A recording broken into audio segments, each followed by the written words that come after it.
Olá pessoal, tudo bem? Que Jesus abençoe a todos. Estamos dando continuidade ao estudo da obra A Gênese de Kardec, a quinta obra, conclusão do trabalho magnífico realizado por Kardec. Mas antes vamos fazer nosso preparo com base na obra Tempo para o Entendimento, que são mensagens de Francisco Cipriano e Irmã Germana, pela psicografia de Celi Durão, durante os trabalhos no MAP.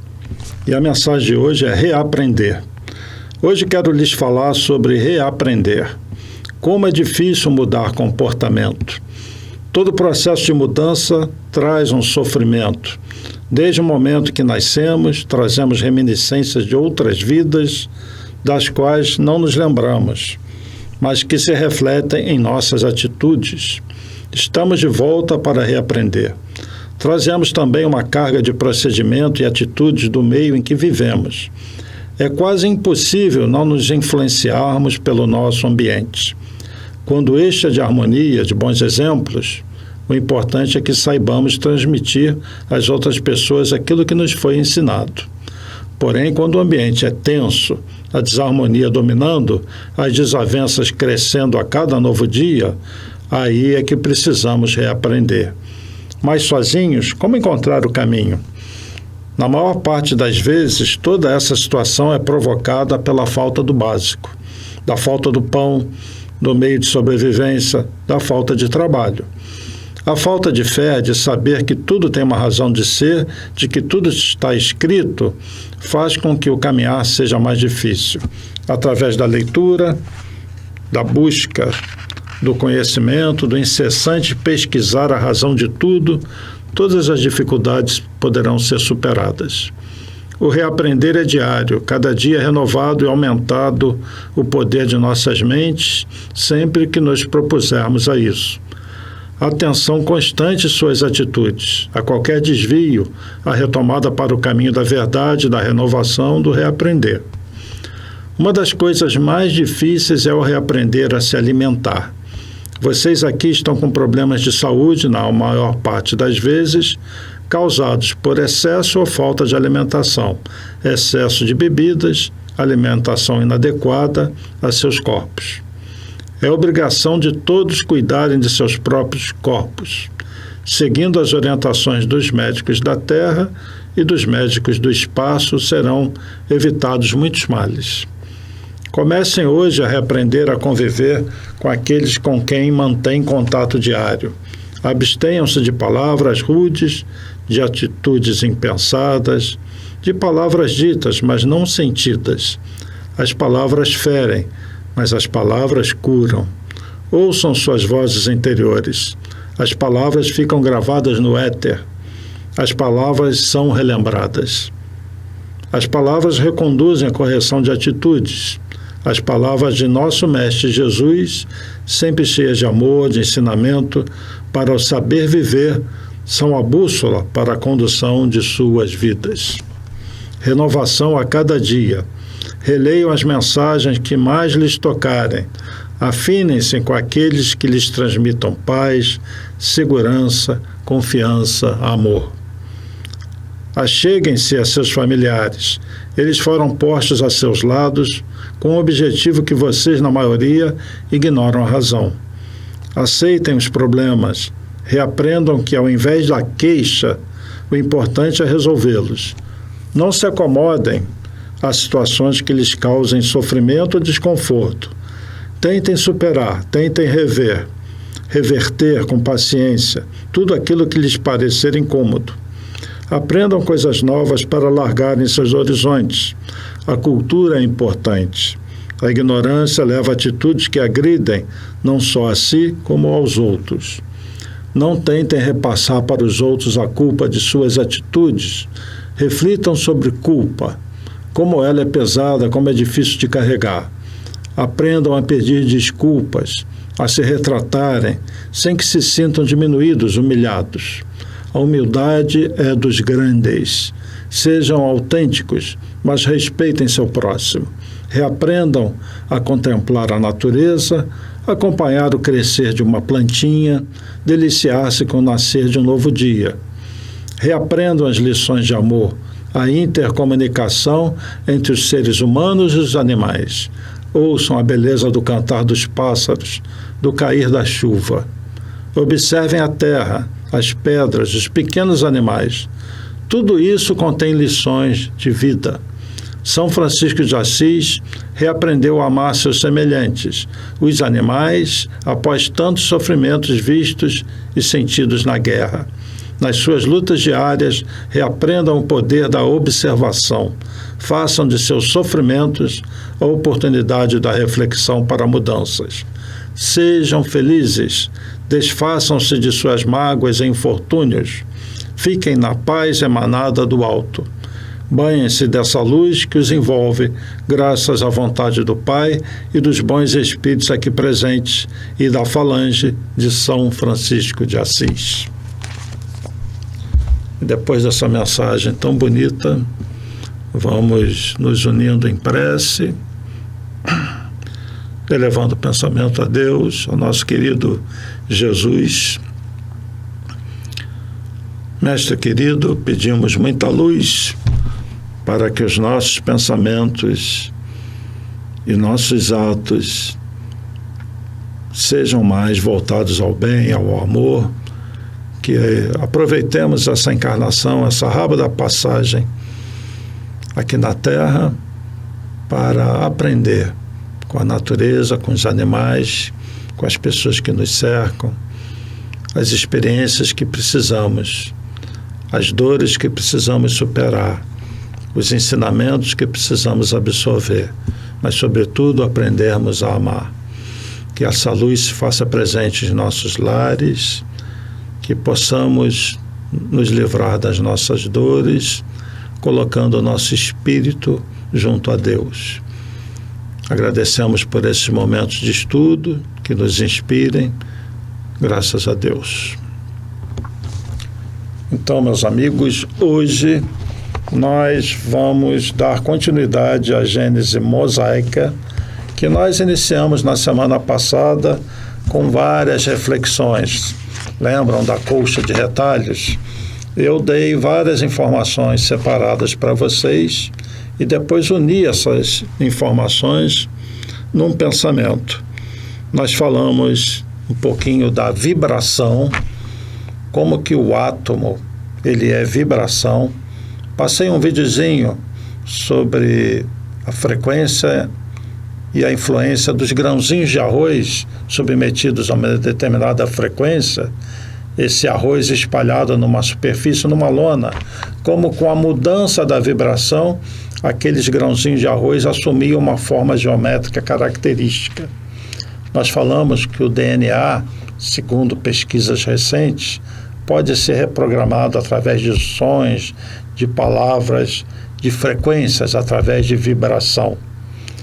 Eu mostrei para vocês a sequência de Fibonacci, como que existe uma sequência numérica que, traduzida num gráfico, se percebe que essa sequência está na natureza, nas asas e nos olhos de um inseto, numa colmeia de uma abelha, numa flor, na maneira como que os vegetais crescem e desabrocham uma flor, uma própria folha, tem um movimento que segue a sequência de Fibonacci, até algumas galáxias espirais e o próprio DNA. Nós vivemos imersos num universo de vibração. Então, quando João Evangelista nos fala do verbo da criação, e eu quis colocar para vocês essa ideia de uma inteligência suprema por trás de toda a criação, inteligência que é a causa primária de todas as coisas, não é para vocês imaginarem Deus dizendo faça isso, faça aquilo, faça não sei o quê.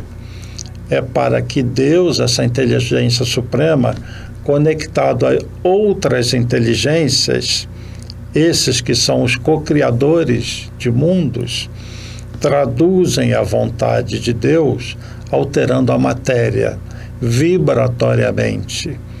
E sabendo as frequências, tendo conhecimento da ciência, que nós não temos ideia, conseguem moldar a energia até ela se transformar em matéria densa.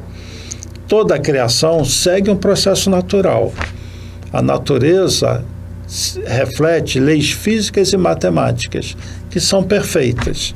Os espíritos co-criadores apenas moldam a matéria, colocam aquela matéria da maneira como eles desejam, como num grande laboratório, onde, pegando aquilo que é uma lei natural, que está presente naturalmente, mas usando o conhecimento, a sua força mental, conectados a Deus, esses espíritos conseguem dar formas, criam espécies vegetais, criam espécies animais, e tudo segue uma evolução natural, porém ajustada por essas inteligências superiores, seguindo o processo de evolução do mundo. E essa evolução se dá em 2 mundos, com a interferência espiritual também. Portanto, existe uma condição natural na criação e existe a interferência dos espíritos. Daí o verbo, daí a ação de uma inteligência superior dizendo mentalmente que se faça tal coisa desta forma, que esta forma assuma uma determinada geometria.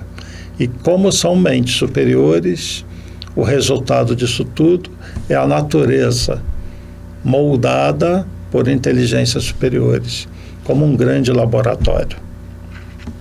Então nós vamos ler e interpretar os 6 dias da criação, o que é uma tarefa difícil, que Kardec então tentou aqui, e a espiritualidade superior através de Kardec, dar um entendimento para isso. Como é que começa a Gênese mosaica, os 6 dias? Começa assim: no princípio Deus criou o céu e a terra. A terra era uniforme e toda nua, as trevas cobriam a face do abismo e o Espírito de Deus pairava sobre as águas. Ora, Deus disse: faça-se a luz, e a luz se fez. Deus viu que a luz era boa, separou a luz das trevas. Deu à luz o nome de dia, e as trevas chamou noite. E da tarde e da manhã se fez o primeiro dia. Nós vamos perceber que nos 6 dias da criação existem coisas que estão fora do lugar. Por exemplo, a luz não pode ter sido feita antes do sol. Porém, lá no 2º ou no 3º dia é que vai aparecer o sol. Vamos entender o seguinte: esses textos são de Moisés, atribuídos a Moisés, portanto, de 1.600 anos, mais ou menos, antes de Cristo. Nós estamos falando de um texto, de uma linguajar de quase 4.000 anos atrás, no início das civilizações, pelo menos as que geraram o Homo sapiens sapiens, as mais recentes. Não havia ciência, não havia escrita, não havia nada. Então, o que existe aqui com relação à criação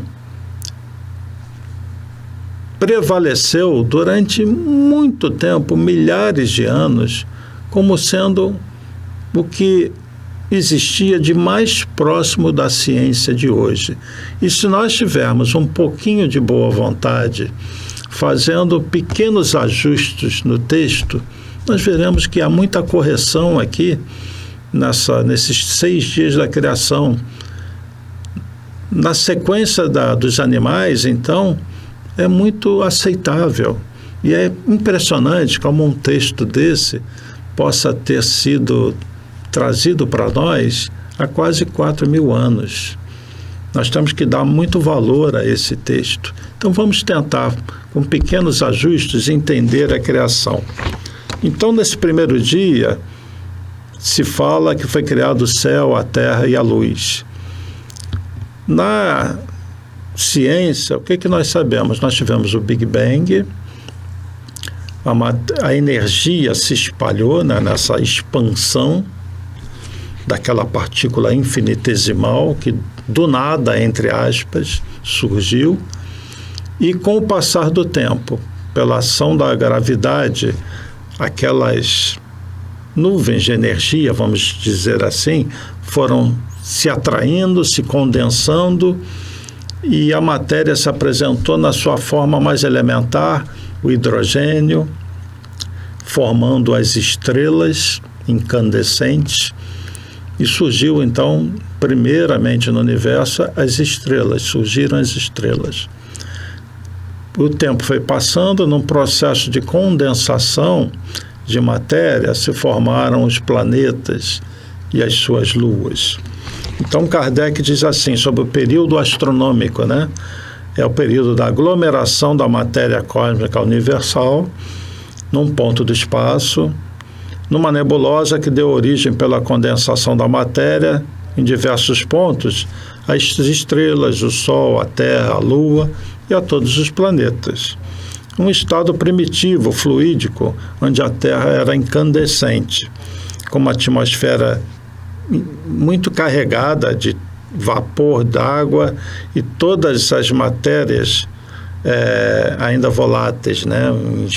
Tudo incandescente, uma atmosfera densa, onde a luz não atravessava. E aí vem o segundo dia da criação. O que se diz no segundo dia? Disse também Deus, faça-se o firmamento no meio das águas, e haja separação entre as águas e águas. E Deus fez o firmamento, e separou as águas que estavam embaixo das que estavam em cima do firmamento. E assim foi. E Deus deu ao firmamento o nome de céu, e foi à tarde e à manhã o dia segundo. Então, nesse segundo dia, onde surge o firmamento, a separação das águas, vamos entender o seguinte, que houve o esfriamento da superfície da Terra, a crosta da Terra endureceu, né, formando aquelas camadas graníticas, e aquela atmosfera espessa e ardente, na qual os raios solares não penetravam, onde a precipitação das chuvas era muito torrenciais, as chuvas, e com aquele solo quente, rapidamente a água evaporava de novo. Chegou um momento, ao longo do tempo, que com o esfriamento, esse período de chuva se estabilizou e começou a surgir no horizonte um céu. Se tivesse um ser humano naquela época na Terra, veria então ao longo do tempo, se a gente acelerasse o tempo, aquela atmosfera onde você nada via, onde era chuva torrencial o tempo todo, com a caída das águas, a evaporação rápida, que num determinado momento houve uma separação das águas. A água que tomava o planeta todo na forma de vapor e chuvas torrenciais, com esfriamento se formou os mares, o início desses mares, e as nuvens de forma normal. Mesmo com uma frequência de chuvas muito grande, houve a separação das águas que estão acima das águas que estão abaixo, né? Fazendo uma analogia da ciência com o segundo dia, segundo a Gênese mosaica. E aí nós pulamos para o terceiro dia. O que se diz do terceiro dia? Disse ainda Deus, sempre Deus dizendo, sempre o verbo, que as águas que estão sob o céu se reúnam em um só lugar e que surja o elemento árido. Aí surgiu a terra. E aí eu vou interpretando direto aqui no texto. E assim se fez. Deus deu ao elemento árido o nome de terra e chamou mares as águas reunidas, e viu que era bom. Disse ainda Deus que a terra produza erva verde que dê grãos e árvores frutíferas que deem frutos, cada um segundo a sua espécie, e nelas mesmas encerrem sementes para se reproduzirem sobre a terra. E assim foi feito. A terra produziu, pois, ervas verdes que traziam grãos segundo sua espécie e árvores frutíferas que encerravam suas sementes em si mesmas, cada uma segundo sua espécie. E Deus viu que era bom. E de tarde e de manhã se fez o terceiro dia, né? Então, as águas, diz aqui Kardec, cobrem toda a superfície do globo, né? Você tem os primeiros depósitos sedimentados, o Sol começa a atravessar essa atmosfera, né, brumosa, e aí vão surgir também os primeiros seres, né, nesses mares. E, de fato, a vida na Terra surgiu nos oceanos. Primeiro nos oceanos. Mais tarde, aqueles animais marinhos começaram a se aventurar na terra para pegar suas presas, e aí começa a desenvolver uma habilidade, e de nadadeiras começam a surgir pequenos bracinhos, né? E aqueles primeiros seres que são meio aquáticos, meio terrestres, como a gente vê hoje os jacarés, os crocodilos, né? São meio terrestres, meio aquáticos. Esse tipo de animal começa a surgir na Terra. Então, esses dias da criação mostram, na verdade, uma sucessão de eventos que não está muito diferente da realidade. Com pequenos ajustes, você coloca os 6 dias na sequência que realmente aconteceu. O Big Bang, as estrelas, aí os planetas. No caso da Terra, ela começa a se solidificar, forma crosta. Até hoje a ciência não sabe dizer e explicar o surgimento da água. Sabiam disso?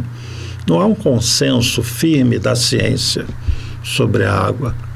Existem teorias, mas no início havia o vapor da água, muita água, já no início da Terra. E quando a Terra se esfria, há a separação, né, do céu, das nuvens, das águas que então ficam nos oceanos. Mesmo com chuvas torrenciais, surge a vida marinha. E vamos ver a sequência aqui, e eu vou tentar reduzir, já que eu já li isso aqui no estudo anterior. No 4º dia, e Deus disse: haja luminares no firmamento do céu, a fim de que separem o dia da noite, e que eles sirvam de sinais para marcar o tempo, as estações, os dias e os anos.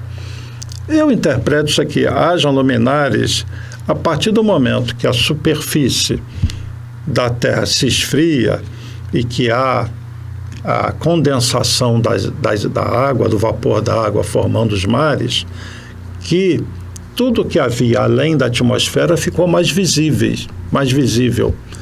Então começou a se perceber o Sol, se perceber a Lua. Quando eu digo começou a se perceber, se tivesse gente aqui, né? Porque não tinha ninguém. Mas se tivesse um observador na Terra, ele veria: agora sim eu consigo ver o céu, consigo ver o Sol, consigo ver a Lua. Então eu interpreto esse dia com haja luminares no firmamento do céu, assim de separar o dia da noite, dessa forma, né? E Deus viu que era bom, e da tarde à manhã se fez o 4º dia. E no 5º dia, disse ainda Deus que as águas produzem animais viventes que nadem nas águas e pássaros que voem sobre a terra, sobre o firmamento do céu. Já surgem os pássaros. Deus criou, pois, os grandes peixes e todos os animais que têm vida e movimento, que as águas produziram, cada um segundo sua espécie. E criou também todos os pássaros segundo sua espécie. E viu que era bom. E Deus abençoou, dizendo: crescei e multiplicai-vos, e enchei as águas do mar, que os pássaros se multipliquem sobre a terra.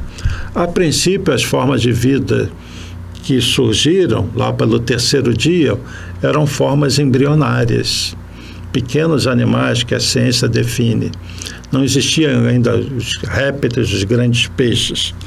Mais à frente, vamos dizer que nesse 4º dia, surgem os peixes, os répteis, e aí dessa derivação surgem os pássaros, né? É na evolução uma sequência que realmente aconteceu. Disse também Deus que a terra produz animais viventes, agora já é a terra. Então a sequência dos animais na Gênese mosaica está perfeita. Primeiro surgiram nos oceanos, de verdade, os pássaros e depois os animais terrestres. cada um segundo sua espécie. Os animais domésticos, os répteis, os animais selvagens da terra, segundo suas diferentes espécies. E isso também se fez. Deus fez, pois, as bestas selvagens da terra, segundo suas espécies. Surgem, então, os dinossauros, os grandes animais, né? Cada um segundo sua espécie. E nós sabemos que algo aconteceu na Terra, em que, de repente, toda essa vida desapareceu, e nós temos, então, a informação da ciência de que caiu um grande asteroide na península de Yucatán, no México, onde é o México hoje, e que, segundo a ciência, essa é a hipótese mais aceitável para o desaparecimento repentino dos dinossauros, e houve, assim, uma reprogramação, vamos dizer, da vida na Terra. Surgem animais menores, mamíferos mais ajustados a uma condição de alimentação, né, disponível no planeta. E os homens, a humanidade, não conviveu com os dinossauros. Nós convivemos apenas com alguns animais, aqueles tigres de dente de sabre e os mamutes. Esses são do tempo dos homens. Mas os tiranossauros, brontossauros, aqueles grandes dinossauros, o homem nunca viu sobre a face da Terra. O homem vai surgir depois. Justamente nessa sequência é o 6º dia. Disse em seguida a Deus: façamos o homem a nossa imagem e semelhança, e que ele domine sobre os peixes do mar, os pássaros do céu, as bestas, a toda a terra e aos répteis que se movem sobre a terra. Como que o homem vai dominar? Através da inteligência. Nós viemos dos reinos, mas aí surge o espírito, né? Façamos o homem a nossa imagem e semelhança. Imagem e semelhança de Deus. Que é Deus? Não é uma pessoa, é uma inteligência suprema. O que é o espírito? Não é um ser de carne e de osso. É um princípio inteligente, é uma inteligência, uma consciência. Portanto, o homem foi, sim, criado à imagem e semelhança de Deus. Deus, inteligência suprema, o espírito, um princípio inteligente, mas que precisa se manifestar no plano físico, no mundo das formas. E aí, sim, no desenvolvimento dos reinos, esse espírito se manifesta na forma humana, cabeça, tronco e membros. Mas o espírito foi criado à imagem e semelhança de Deus. Raciocínio contínuo, pensamento, consciência, capacidade de amar e compreensão da existência de uma inteligência suprema, do próprio Deus. Deus, então, criou o homem à sua imagem, criou a imagem de Deus, e os criou macho e fêmea. Deus os abençoou e lhes disse: crescei e multiplicai-vos. Enchei a terra, submetei e dominai sobre o mar, sobre os peixes, sobre os animais, etc. Deus disse ainda: eu vos dei todas as ervas que trazem seus grãos sobre a terra e todas as árvores que encerram nelas mesmas suas sementes, cada uma segundo sua espécie, etc, etc. Deus viu todas as coisas que havia feito, eram muito boas, e da manhã e da tarde se fez o 6º dia. Então, a criação está descrita numa sequência quase que correta, de forma impressionante, há quase 4.000 anos, quando não existia o pensamento científico, não existia pensamento sobre essas coisas, sobre a criação.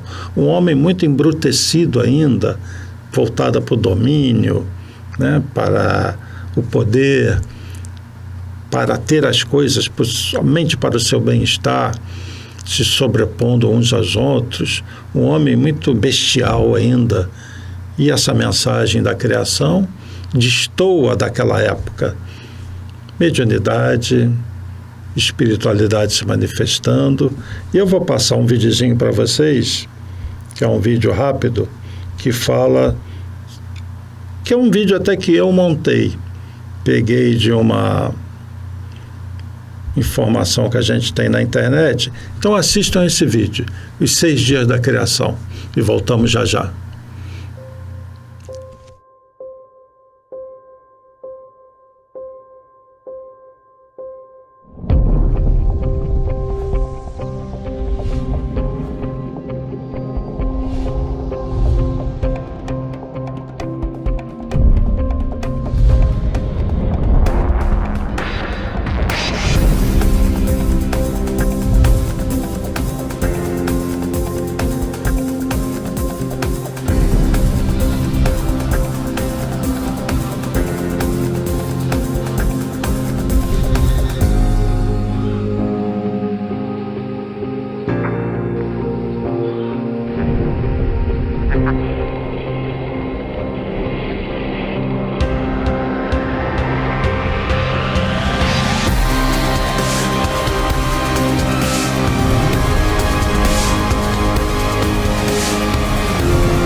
Então vocês viram que existe uma sequência na criação, está correto. Se nós dermos isso aqui para um cientista, ele vai fazer críticas. Não pode o Sol ter vindo antes da luz, mas com um pouquinho de boa vontade, a gente ajusta um texto de quase 4.000 anos e vê que existe uma sequência ali. Com relação aos animais, praticamente perfeito, né? Mas a criação dos 6 dias fala desses períodos que não casam direitinho com os períodos geológicos, mas com pequenos ajustes podemos considerar assim. É um texto magnífico da criação dos 6 dias. No vídeo que vocês assistiram, eu acrescentei uma partezinha já falando do mundo de regeneração, porque essa evolução continua. Desde a criação do homem, a civilização saiu de uma fase primitiva para uma época em que a humanidade já tinha bastante informação, já haviam várias reencarnações. O nosso dirigente espiritual do planeta nos envia vários seres mais evoluídos, Moisés é um deles, na China, Forri, Lao Tse, na Grécia, Sócrates, depois Platão, e ao longo da história, há milhares de anos atrás, Krishna na Índia.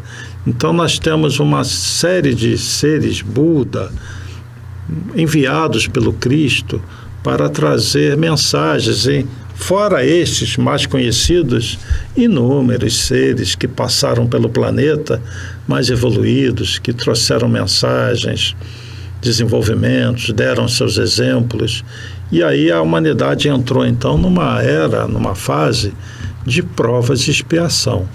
Sem contar ainda que muitos dos espíritos que vieram para a Terra já vieram de outro orbe, com outras experiências, né? Então, rapidamente a Terra ingressa nessa fase de provas e expiações. E agora, nesse momento, nós estamos no fim de um ciclo de planeta de prova e expiação. Nós estamos migrando para um planeta de regeneração. O Emmanuel nos disse que por volta de 2057 nós começaríamos a perceber esse mundo de regeneração. A Terra estaria entrando em regeneração em 2057, que é uma referência apenas, que tem a ver com os 200 anos do Espiritismo, 1857, 2057. Vamos entender o seguinte: da mesma maneira que o mundo de prova e expiação ele vai evoluindo, como provas e expiação, não é um estado definitivo que fica fixo numa era e os homens não saem daquela condição, não. Há um progresso contínuo. Então, essa data de referência que Emmanuel deu é de que, a partir daí, a Terra começa a evoluir, desenvolver como regeneração. Mas ainda há o mal. Talvez de forma tão intensa como a gente conhece hoje, não. Mas ainda existe o mal. Só que o bem já prevalece sobre o mal. Os bons são maioria. E a partir daí, o bem vai crescendo cada vez mais. A Terra vai adentrando, vai iniciando a sua era de regeneração, porque de agora até 2057, as duas eras estão entrelaçadas. Nós temos um quê de provas de expiação e um quê de regeneração. Nós temos espíritos que intimamente estão em prova de expiação numa fase muito inicial e outros que vivem nessa era que já poderiam estar vivendo o mundo de regeneração. Então, os dois mundos estão entrelaçados, porque, na verdade, o que faz um mundo ser classificado como primitivo, prova, expiação, regeneração, etc., são os seres que habitam esse mundo. O mundo de regeneração não é algo que vai acontecer em torno de nós, é dentro de nós. E aí sim, o planeta como um todo vai refletir aquilo que a maioria traz dentro de si.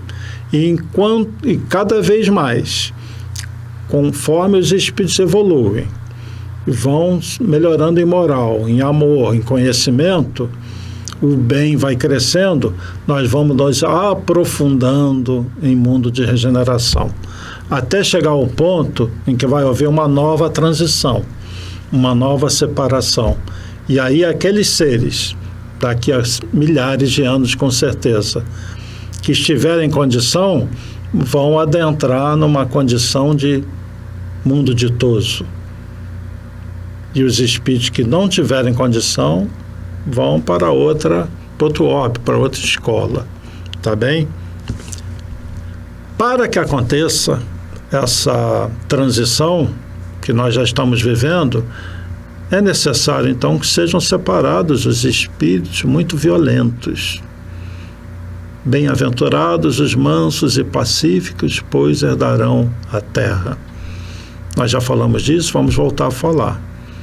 Então, no momento, é uma verdadeira batalha espiritual que nós estamos vivendo na Terra. No plano espiritual, os espíritos em grupos organizados, espíritos evoluídos, com alguns trabalhadores, dentre eles nós, inclusive quando dormimos e desdobramos, alguns de nós vão trabalhar com a espiritualidade, mergulham nesses umbrais para retirar esses espíritos que são muito resistentes, muitos voltados ao mal, que criaram organizações do mal. Isso existe.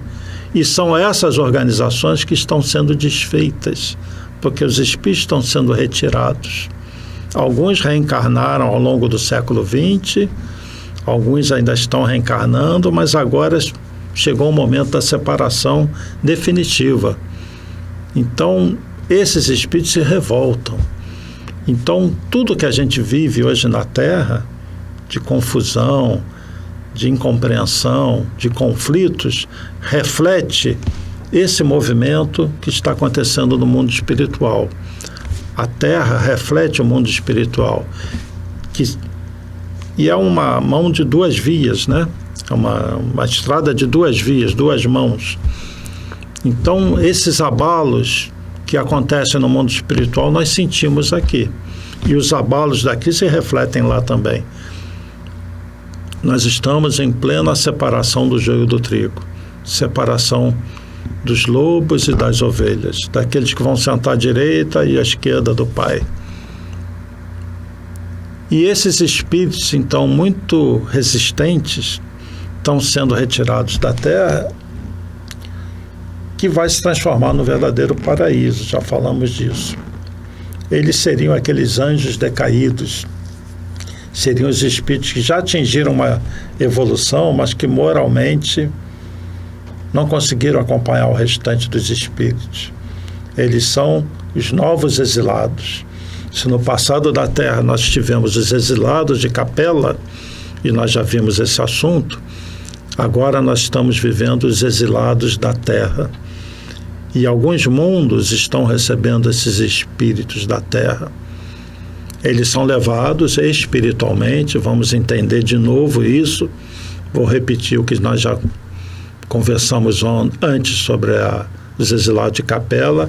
Os espíritos desencarnam, vão para as esferas espirituais da Terra e são daí transferidos para outro mundo, para as esferas espirituais desse outro mundo. Existem espíritos que coordenam isso na Terra e nesse outro mundo para os quais estão sendo exilados. Lá eles ficam um tempo nas chamadas esferas espirituais e são preparados para encarnar naquele mundo. O corpo espiritual deles absorve os fluidos daquele mundo, porque sempre que a gente está num determinado orbe, num determinado mundo, o nosso perispírito ele se reveste das matérias daquele mundo. Então, a partir do momento que você migra de um mundo para o outro, o seu perispírito tem que absorver os elementos daquele novo mundo. E eles são preparados, inclusive psiquicamente, para encarnar. No passado, quando vieram os exilados de Capela, pegaram os homens que aqui existiam, saindo daquela fase primitiva, ainda meio peludos, ingressando numa nova era. Esses exilados da Terra, os que estão mais densos, vão vestir um casaco bem peludo, viu? Vão encarnar no mundo, saindo da sua forma primitiva, da mesma maneira que aconteceu com os capelinos, tá bem? E lá nesse mundo eles então vão encarnando, provavelmente vão ser separados em hordas, em grupos, da mesma maneira como aconteceu com os capelinos. Então, eu vou superar agora esse assunto da Gênese, e eu estou falando essas coisas sobre a separação do joio do trigo, para ingressar no item 13 desse mesmo capítulo da Gênese Mosaica, que é o paraíso perdido. A Terra, vamos imaginar a Terra daqui a 100 anos, 200 anos, com a ciência avançando, pode ter certeza que o mundo daqui a 100 anos vai ser muito diferente, mas muito diferente do mundo que nós conhecemos hoje. Imaginem a Terra no ano 1900 até o ano 2000. 100 anos, um século, quanta mudança. A vida numa cidade no ano 1900, ano que desencarnou o nosso Dr. Bezerra, a nossa Terra no ano 2000. Ano em que reencarnou Emmanuel. Muito diferente. Tecnologia, a ciência, a medicina, os aviões, os automóveis, tudo diferente. Surgimento dos computadores, a internet. Inimaginável para um homem de 1900, o mundo do ano 2000. Agora imagine o homem do ano 2100. É inimaginável para nós hoje esse mundo do ano 2100. Os progressos, as conquistas, certamente sem doenças, com a separação dos violentos, um mundo tranquilo, cada vez mais o bem prevalecendo sobre o mal cada vez menor, mas ainda mal, um verdadeiro paraíso. Imaginem que seus filhos podem sair às ruas sem o risco do crime, as prisões, será que ainda existirão? Ou pelo menos em número muito limitado, porque serão poucas as pessoas que cometerão seus crimes não tão violentos. Um verdadeiro paraíso, uma terra sem doenças, com as comunicações, com certeza já contatos com civilizações de outros orbes, outra mentalidade, enfim, um mundo completamente diferente. Então esses espíritos vão se considerar verdadeiramente expulsos do paraíso. E não vai dar tempo, mas eu peço que vocês leiam esses itens do 13 até o final aqui do capítulo sobre a perda do paraíso. O nosso próximo estudo será sobre isso e reflexões sobre a transição planetária. Vamos falar de transição planetária. Vai ser um estudo totalmente voltado a isso. E eu vou enxertar algumas informações mais recentes da espiritualidade. A voz já vai sumindo. Da espiritualidade, sobre a vinda também de seres muito mais evoluídos. Nós já falamos um pouco disso. Eu vou completar com novas informações. E é maravilhoso esse momento que nós estamos vivendo. É um momento conturbado, um momento ainda de muitas dores. Algumas pessoas estão até assustadas, mas tenham fé. Usem esse conhecimento a favor de vocês. Tenham a certeza que Jesus está no leme dessa nave chamada Terra. E que essa espiritualidade que imprimiu novas vibrações, modificando os seres ao longo da criação, continua atuando.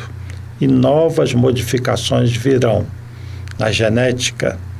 As nossas percepções a respeito da vida espiritual vão se ampliar. A nossa inteligência vai ser ampliada. Nós continuaremos sendo mexidos geneticamente e espiritualmente também, o nosso perispírito. E novas gerações virão, como algumas que já estão surgindo, as chamadas crianças índigo, cristais, mas nós seremos também seres bem diferentes do que somos hoje. Virão tempos para nós de muito mais felicidade, de muito mais entendimento da vida. Serão tempos bem diferentes do que vivemos atualmente. Bem-aventurados, felizes, os mansos e pacíficos, pois herdarão a terra, mas uma terra maravilhosa, tenham certeza disso. Nosso tempo se encerrou, agradeço pela atenção, me desculpem se no descrever dos 6 dias da criação eu tive alguma dificuldade, é difícil falar sobre isso mesmo, mas eu fiz o melhor. Obrigado pela atenção, paz e bem, paz e luz, paz, muita paz.